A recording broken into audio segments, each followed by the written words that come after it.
trying to bring you some breaking news concerning a Metropolitan Police officer who was accused of the murder of 24-year-old Chris Kaba in South London. The jury has just returned their verdict in that case, and the officer, Martyn Blake, has been found not guilty of murder. Let's bring in our crime correspondent, Martyn Brunt, for more on this, joining from outside the Old Bailey. So, Martyn, that verdict now in not guilty?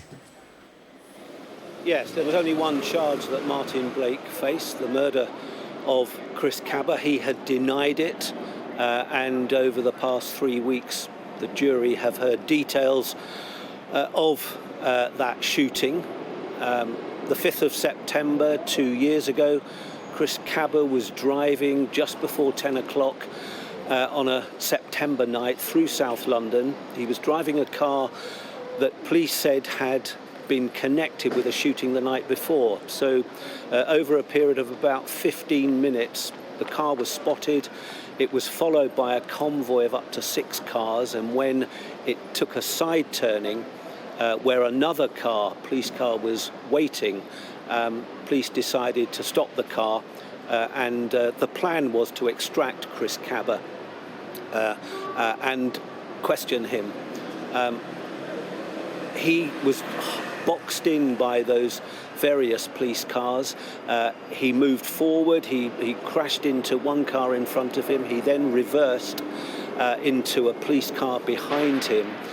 This was something that was played out very briefly, over 17 seconds or so.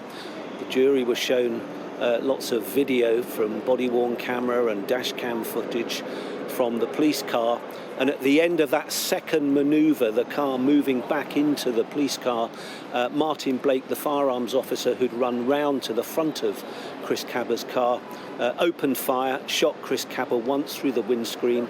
A bullet entered his head and he died. Now, the prosecution had argued that there was no reason for Martyn Blake, the firearms officer, to use his gun. Mr. Blake said, contrarily, that he felt that the car was moving in a way that was putting his colleagues in danger. He said he was filled with dread. He thought that one of his colleagues was about to die, was about to go under the wheels of that car. His intention, he said, was to incapacitate the driver and to stop the car.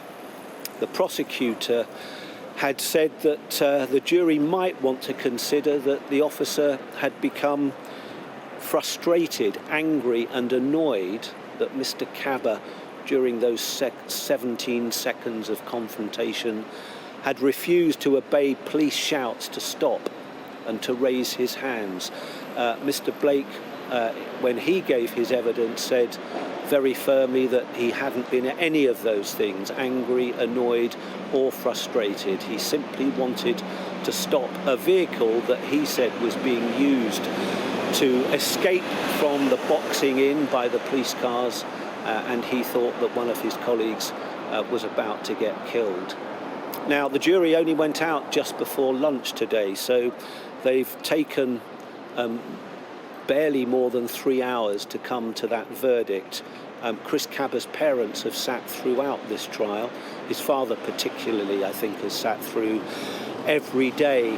And I think they will, well, let's see what they say. But they came here 3 weeks ago looking for justice, looking for answers. They couldn't understand on the night that their son was killed why the police officer had decided to open fire.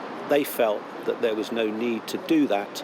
But now they have got justice of some sort. Let's see whether they feel that they really have got justice. We hope that we might hear something from them as they leave court.